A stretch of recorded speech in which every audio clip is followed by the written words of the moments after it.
So today we're going to be talking about Ronaldinho. This is one of football's most charismatic figures. He's known for his wild football skills and larger-than-life personality. But what we're going to be focusing on today is some of the troubles he's gotten into in the past few years, specifically when in 2020 he was arrested for attempting to enter Paraguay with a fake passport. And yes, you heard that one correctly. One of the most recognizable footballers on the planet tried to enter Paraguay, which is a neighboring Brazilian country, using forged documents. But before we dive straight into that strange story, let me just take a small moment to set the stage so you can better understand how this football legend ended up behind bars. And this is especially good for you, not so football, and by football I mean European football, not the American football. So for the Americans that would be soccer. So let me just set a bit of the scene of who this figure really is and why this is just so bizarre. So Ronaldinho is a Brazilian football player. He played for some of the biggest clubs in the world, including Paris Saint-Germain, also called PSG, Barcelona, AC Milan, and Flamengo. He was known for incredible dribbling skills. I mean, I'm not much of a football person, but even I can appreciate some nice dribbling. Precision with free kicks, and he can make some impossible stuff just seem effortless. In 2005, Ronaldinho wins the Ballon d'Or, and that's one of football's most prized prizes, I guess. One of the things I know about is that Ronaldo and Messi seem to like to compete for who has the most Ballon d'Ors, and I'm pretty sure Messi has probably run Ronaldo there by, I think, one. So it's one of the biggest prizes out there for footballers. But it wasn't just football that made Ronaldinho famous. He was known for his personality, his charm, his infectious smile, and it won him a lot of fans across the globe. Even though he retired now in 2015, he's still pretty popular with over 70 million followers on Instagram. So one thing to focus on here is that a big part of Ronaldinho's story here is his love for life. He's not just a footballer, but he's a bit of a party boy. He loves samba. He's the life of every party he attends. And there are plenty of wild stories circulating. One infamous tale involves Ronaldinho during his time in Barcelona, where it was rumoured that he had such a passion for nightlife that he would often party into the early hours of the morning. Despite these late nights, he would somehow show up to training the next day, often outplaying everyone on a pitch. His teammates jokingly said Ronaldinho could dance samba all night, sleep for 2 hours, and still be the best player in training. Heck, and he sometimes even showed off some of his dance moves on the pitch. His party habits apparently grew even stronger when he returned to Brazil.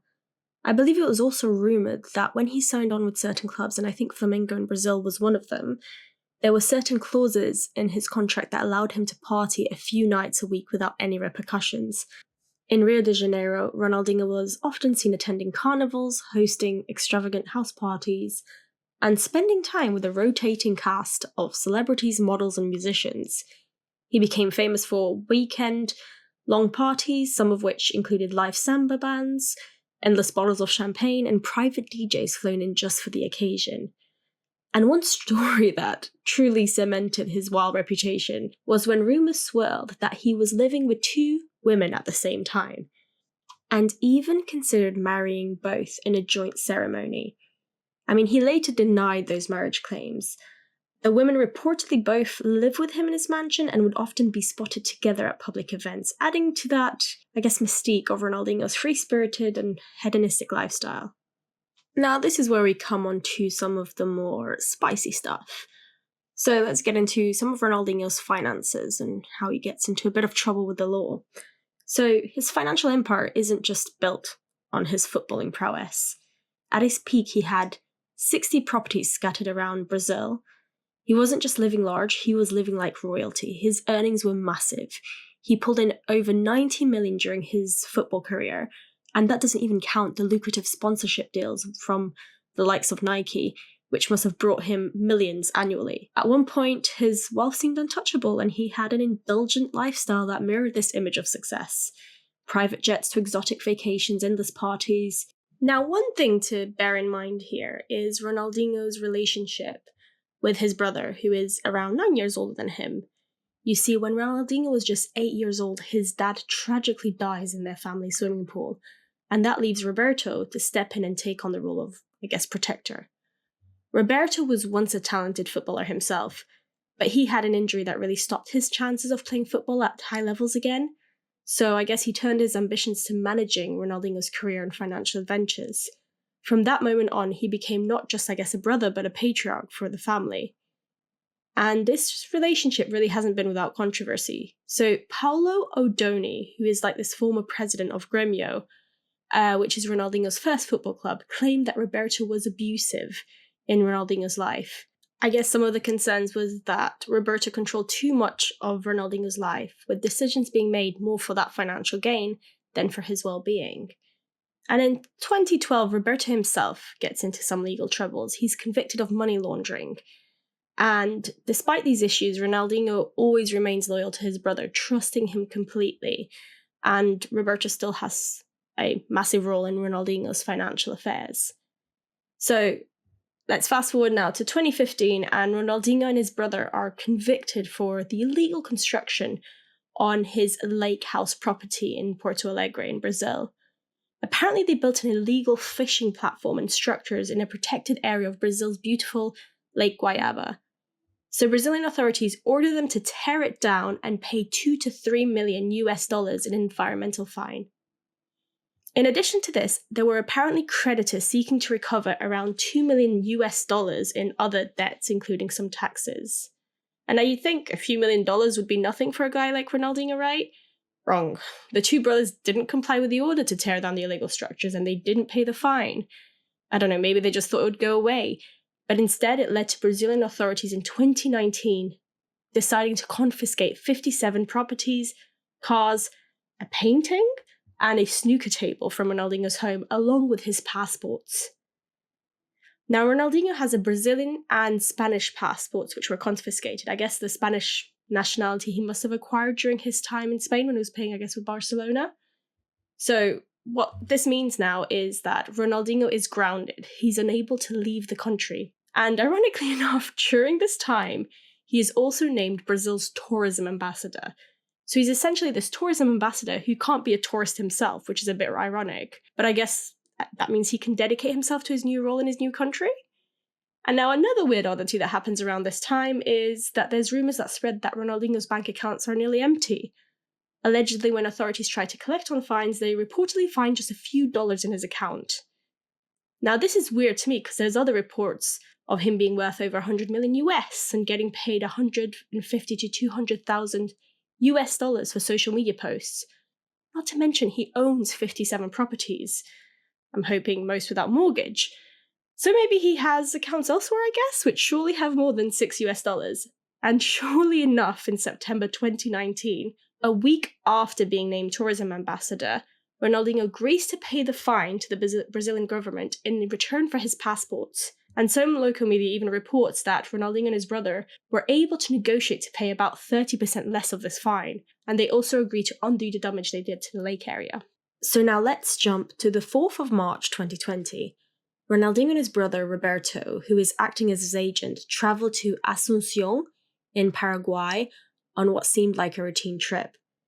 They planned to attend a charity event, promote a new book, and meet with a foundation supporting disadvantaged children. But according to a Facebook post by public prosecutor Federico Delfino, we can see that things quickly go downhill as soon as they step foot in Paraguay. The post said Ronaldinho and his brother entered the country at 9:05 a.m. on a commercial flight which landed at Silvio Pettirossi International Airport. They entered using a Paraguayan passport which was authentic but contained false information. We now know that the numbers of these passports belong to other people. They are real passports but with fake details.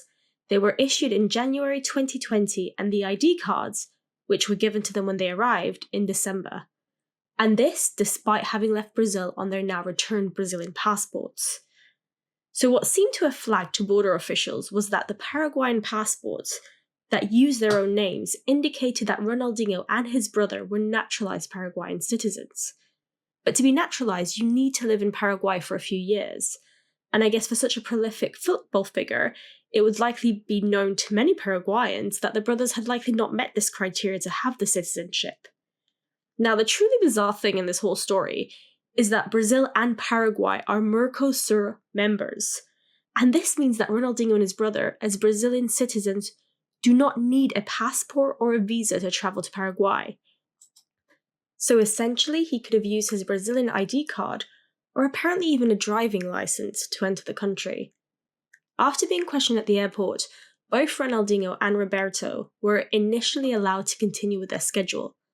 But just 2 days later, on the 6th of March 2020, they were formally arrested by the Paraguayan authorities, at which point selfies of Ronaldinho with the police and other employees of the Paraguayan authorities emerge.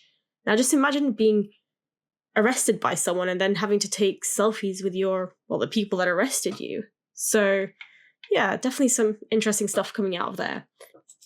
Ronaldinho and his brother claim the documents were provided to them by Wilmondes Souza Lira, a Brazilian businessman they are familiar with. Wilmondes denies adulterating the documents and claims he was only an intermediary to get the documents to the brothers. The Paraguayan authorities later declared that Wilmondes, the guy who supplied the passports, also held a false Paraguayan passport issued under the name of a Paraguayan citizen. Now, the brothers, Ronaldinho and Roberto, they claimed they didn't know the passports and the documents, so the ID cards as well, are fake, and they claimed that they only accepted these because they thought it was a gift, some honorary type document without any value. His Paraguayan lawyer, Adolfo Marin, said that Ronaldinho gave it to an official without thinking when he reached Paraguay because it was the first thing he got out of his bag.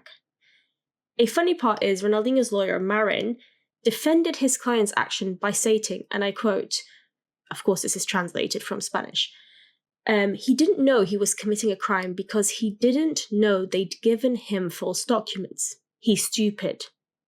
Yeah, he seems to have actually called Ronaldinho, who is his client, stupid. But hey, I probably wouldn't care either if it got me out of such a scrape. Now, unfortunately, being stupid is not enough to set you free. A day after their imprisonment, the brothers appear before a judge who orders a pre-trial detention because he was concerned that they might be a flight risk. So they were sent to a high-security Paraguayan prison called Agrupación Especializada. This prison houses dangerous and high-profile criminals, including violent criminals. Ronaldinho would spend more than a month in prison, and during this time, his celebrity just didn't wear off. He would play football, sign autographs, and pose for pictures. And according to certain accounts, he was treated well by inmates and prison staff. He even celebrated his 40th birthday behind bars with a barbecue cooked by fellow inmates. But the truly bizarre story was when he played an indoor soccer tournament and his team obviously won. And they won a big prize, probably the biggest one yet of Ronaldinho's career, a 16-kilo pig. Now, on the 7th of April 2020, a judge allows the brothers to be granted house arrest after paying a $1.6 million bail. And let's face it, they weren't going to escape the country and lose that kind of money because history has shown us they do not like paying millions to the governments. So, they resided in their luxurious hotel in Asunción, Palamroga Hotel, while their case continued.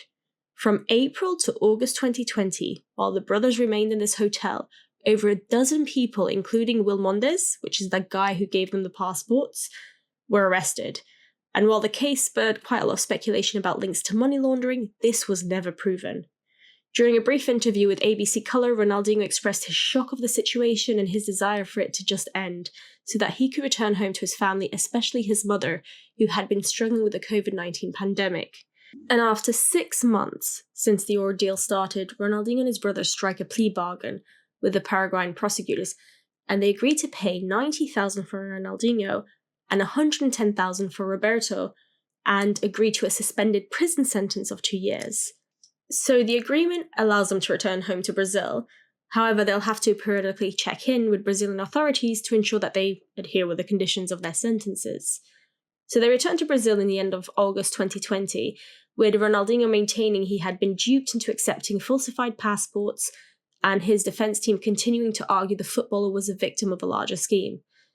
So I guess no one quite knows the full story. Why did Ronaldinho and his brother use a passport at the border? Were they truly unaware they were fake? What is it all tied to? Personally, even though it feels to me difficult that someone like Ronaldinho, who has traveled a lot, he's been made a naturalized citizen of another country. I just struggle a bit to think, how is it not suspect that someone just randomly gives you this official ID from another country? And not to mention, he kind of states he gives the passport because it's the first thing he takes out of his bag. I mean, if the first thing I take out of my bag is a chapstick, that doesn't mean I'm going to give it to a border official, surely. So it does seem a bit, weird to me. And one thing that it does indicate, even if it is the first thing he got out of his bag, is that this gift that he was given, this Paraguayan passport, he likely put it next to his actual passports or wherever he usually stores his passports. Why would you do that if it's just a gift? I don't know. I don't know how he stores his stuff. Not to mention, why does his brother also use his Paraguayan passport? Was it the first thing he got out of his bag too? So that part of the story to me is just a bit weird.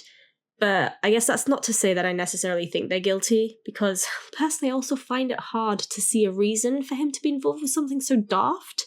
Like, I just can't see why using this Paraguayan passport, which is fake and can land him into a whole lot of crap at the border, benefits him in any way.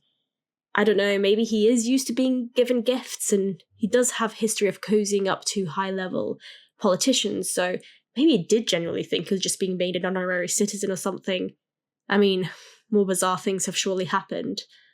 So I can see Ronaldinho being a bit innocent of the fake passports, since, wealthy, famous people do generally have people in their inner circle more involved with the logistics of using passports as well.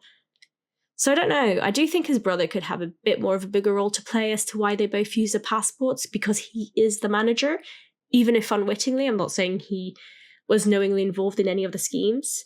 So I did find this one a bit of a perplexing one to look into and investigate and try to find a reason for. I looked into some other theories around this, and I have to stress there are no evidence for these and they're purely speculation.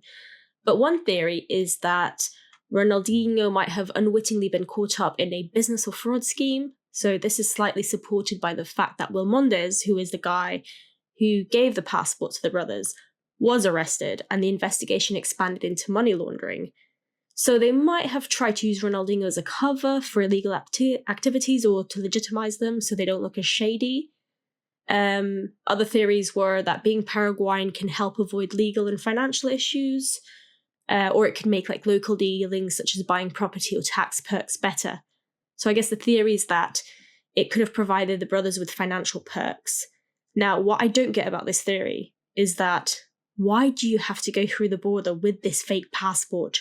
Surely you would just use that passport in the dealings that would give you the advantage. So if buying a property, you would use a passport when buying a property, or filling out whatever tax return or whatever it is this theory suggests.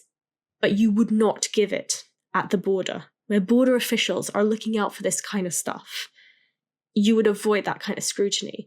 So I don't particularly buy this theory, to be honest. So I think the only conclusion we can come to is that Ronaldinho obviously committed the crime of using the forged passports, and we will never know the full truth if it was genuinely true or false, but the law says, or the law was more lenient on him, so I guess on the balance it thought he did use it unwittingly. Personally, I think so too. I just can't find any good, solid reason why someone would risk that. Risk so much money, risk his reputation, risk his freedom, just to show a fake passport at the border. I can't see any gain. So, yes, he committed a crime, and yes, it was stupid, but yes, it also does appear unwitting. I hope you enjoyed this video. Please do leave a comment down below on what you think about all this. And please do like and subscribe and turn on your notifications